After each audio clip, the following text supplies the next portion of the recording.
El INE. Contra la violencia política.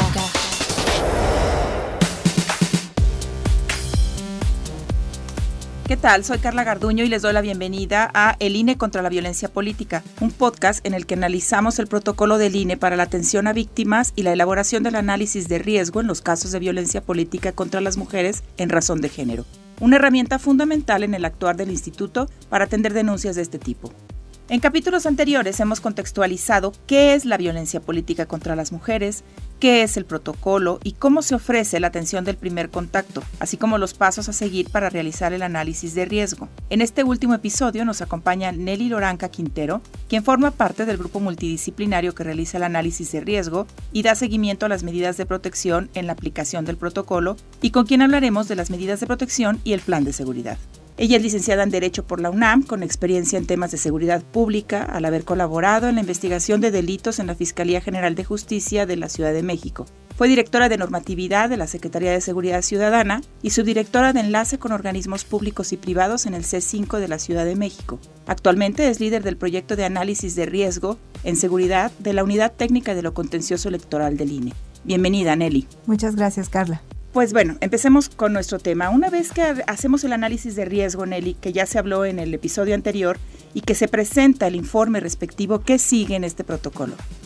Claro, mira, con la información que ya tenemos contenida en el informe, el equipo de abogados de la UTCE emiten un acuerdo que debe estar debidamente fundado y motivado, en el que se va a ordenar la medida de protección idónea. Esto es, que derivado de la información que obtenemos del análisis, el equipo de abogados puede saber cuál es la medida de protección que va a garantizar la seguridad de la mujer que sufrió violencia. Para ello, se deben de indicar en este acuerdo los requisitos que señala el artículo 44 del Reglamento de Quejas y Denuncias en materia de violencia política, como lo son el bien jurídico tutelado, la potencial amenaza, el probable agresor o la persona agresora, la vulnerabilidad de la víctima y el nivel de riesgo. Esto, como te comentaba, obtenido del informe de análisis de riesgo. Enseguida, si se vincula alguna autoridad para poder ordenar esta medida de protección, vamos a pensar que se requiere una protección policial, entonces se deben de girar los oficios a las instituciones o a la institución de seguridad pública que corresponda para que se pueda ejecutar esta medida. Me queda claro que cada caso es independiente y finalmente por eso hay un protocolo para hacer un análisis. Pero más o menos, ¿en qué tipo de casos se emiten qué tipo de medidas de protección? Sí, por ejemplo, derivado del nivel de riesgo, por ejemplo, si estamos ante un riesgo alto, en donde la mujer no puede salir a la calle, ya no puede continuar con su carrera política o con sus actividades cotidianas, en ese caso comúnmente podemos ordenar una medida de protección policial. Esto significa que requiere de la protección de un elemento de seguridad pública que la esté acompañando, ya sea de manera permanente o que se le ponga custodia únicamente en su domicilio. Todo depende de la particularidad del caso. Pero digamos que una custodia policial sería una medida de protección ya extrema.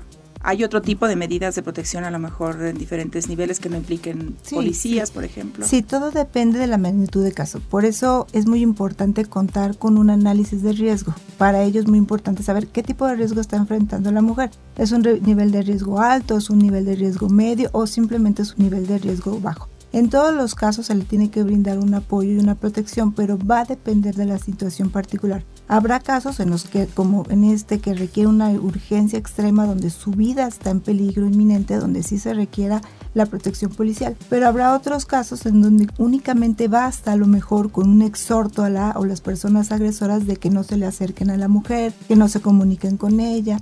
Ya. Ahora, el INE emite este informe, digamos, ¿no? Y con estas medidas de recomendaciones, y necesariamente se tienen que seguir, o quién decide si se toman o no se toman las medidas, y eso son diferentes autoridades. Entiendo que si es una medida policial, pues estará el ministerio, la policía, pero ¿qué otras autoridades intervienen y cómo al final ya se hacen realidad estas medidas? Una vez que se ordenan las medidas de protección, la unidad técnica, que es la que las ordena, gira los oficios a las autoridades que va a vincular. Vamos a pensar que va a vincular a la Secretaría de Seguridad Pública de la Ciudad de México, o que le giró un exhorto a las personas agresoras para que no se comuniquen con la víctima, para que no se le acerquen a la mujer que ha sufrido riesgo. O por ejemplo, otro tipo de estas actividades pensando que la persona o las personas agresoras tienen portación de arma de fuego y una de las medidas de protección es el retiro o el resguardo de esta arma de fuego. Entonces, ante Sedena o ante la autoridad que otorgó esta portación o le entregó el arma de fuego, se solicita su resguardo. Entonces, la UTSE gira los oficios o el exhorto, lo que se requiera, y a través del grupo multidisciplinario lo que hacemos es darle seguimiento a estas medidas de protección para verificar que efectivamente se cumplieron. ¿Y cómo lo hacemos? Nos ponemos en contacto tanto con la mujer que sufrió la violencia como con las autoridades a las que se les vinculó para que puedan ejecutar las medidas de protección. O sea, al decir que están vinculadas, en teoría es obligatorio, pues hay que cumplir la medida. Así es. Lo que sucede es que con la reforma de abril del 2020, el INE adquiere esta atribución de ordenar una medida de protección. Entonces no requiere acudir ante un ministerio público o ante un juez para que se emitan las medidas de protección, sino que el INE, a través de la UTSE, puede ordenar la medida de protección, es decir, ya vincula directamente a la autoridad que la va a ejecutar nada más. La diferencia de una medida de protección a una medida cautelar, por ejemplo, es que la medida de protección la ordena la UTSE de manera inmediata y las medidas cautelares tienen que realizarse a través de la comisión de quejas. Sí, claro. Entonces, pero una medida de protección, justamente como la finalidad es brindar una protección inmediata a la mujer que está en riesgo, las puede ordenar de manera inmediata sin necesidad de llevar otros pasos. O sea, no va a haber, no interviene una comisión ni otra unidad de decisión, no. Es inmediato. Es inmediato, por eso la importancia de que existiera un análisis del riesgo, de que existiera un equipo que pudiera elaborar este análisis de riesgo, porque justamente no se requiere de otra autoridad que lo valide. Claro. Ahora, mencionabas ahorita, por ejemplo, el tipo de las medidas de policíacas, por ejemplo, pero ¿hay como diferentes tipos? ¿Se clasifican en tipos de protección? ¿O?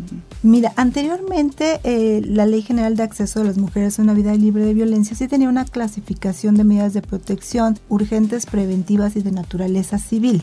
Hoy día se quitó esa clasificación a partir de la reforma del 18 de marzo del 2021 a la Ley General de Acceso de las Mujeres a una Vida Libre de Violencia. Ya únicamente se clasifican en administrativas y jurisdiccionales, eso es decir, atiende únicamente a la institución, a la autoridad que las emite. Pero ya no hay esta clasificación de, estas son más graves, estas son menos, estas son más, o sea, porque depende mucho del caso, o sea, no hay como un catálogo de medidas de protección, sino que evidentemente va a depender de la necesidad que se presente en el momento. Entonces, el grupo multidisciplinario da seguimiento a las medidas. ¿Y qué pasaría si no se cumplen? ¿Ahí está determinado qué puede pasar si no se cumplen? Sí, por supuesto. Si no se llega a cumplir una medida de protección, lo que hacemos es darle aviso al equipo de abogadas y abogados que están sustanciando el procedimiento, que llevan la investigación, para que puedan emitir una medida de apremio conforme lo establece el propio reglamento. Ahora, ¿qué es un plan de seguridad? ¿Para qué sirve?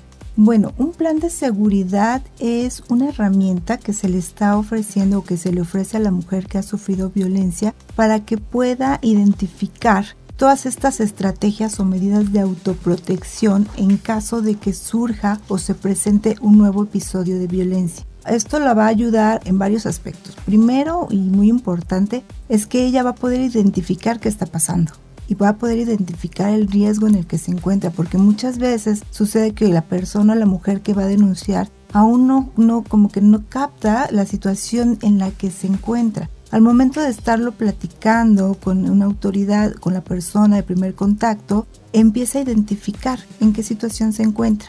Entonces, el plan de seguridad le ayuda a eso, a que identifique la situación de riesgo en la que se encuentra y de algún modo se empodere para que pueda entonces desarrollar estrategias de autocuidado.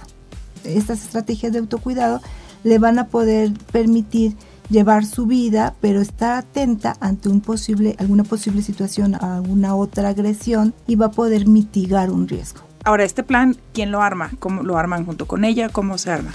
Este plan de seguridad se construye con la mujer.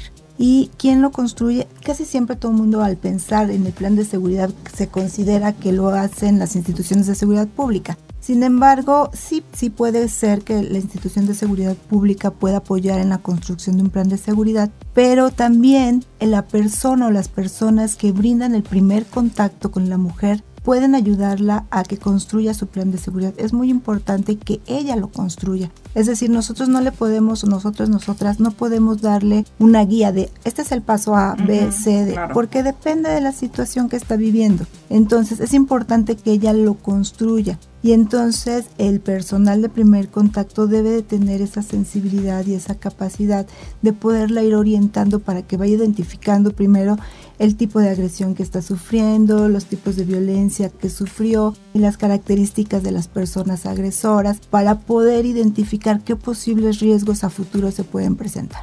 Ahora, sobre esto que decías de las estrategias de autocuidado, más o menos como qué tipos de estrategias serían una estrategia de autocuidado, de acciones de autocuidado. Por ejemplo, que cambie sus rutas para ir a su domicilio, para ir a su lugar de trabajo. Todo va a depender de qué tipo de persona agresora o en qué área o en qué lugar se dio la agresión, ¿no? Si el agresor o la agresora se encuentran dentro de su centro de trabajo, bueno, entonces ahí se le van a ir dando ciertas herramientas para que ella pueda estar atenta de cualquier situación que se presente. Por ejemplo, que esté siempre acompañada, ¿no? Esa es otra estrategia. Algo muy importante, que le avise, que estén enterados sus familiares, sus amigas, amigos, sus compañeros de trabajo de la situación de violencia que vive, porque si no se enteran las personas cercanas a la mujer que sufrió violencia, no la pueden auxiliar en el momento en que se presente alguna situación. Otro tipo de herramientas es de que siempre lleve su teléfono celular con carga, ¿no? Con claro, teléfonos de emergencia a la mano, que tenga claros identificados las aplicaciones, ¿no?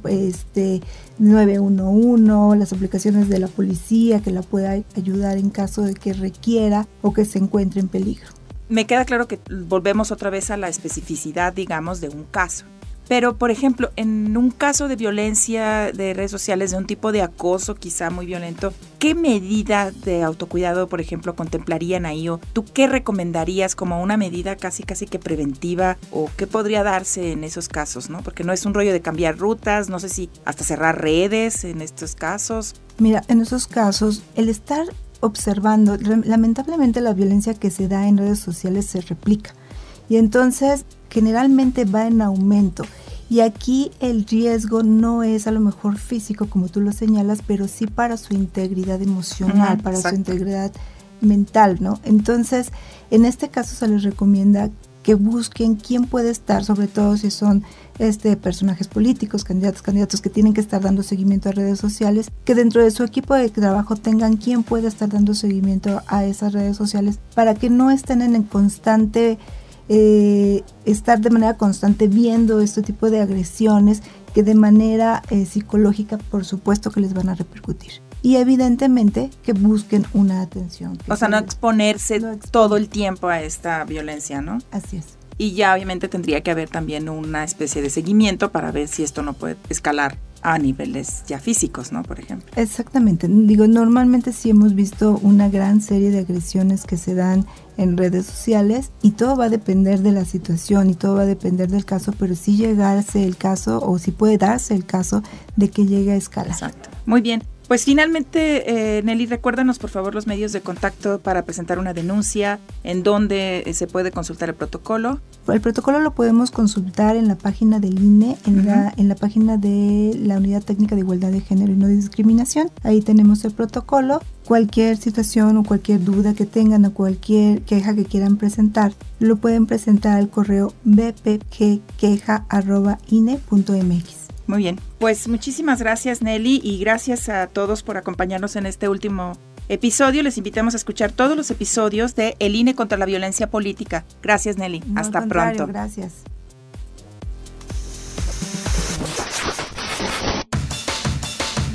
El INE contra la violencia política. Central Electoral.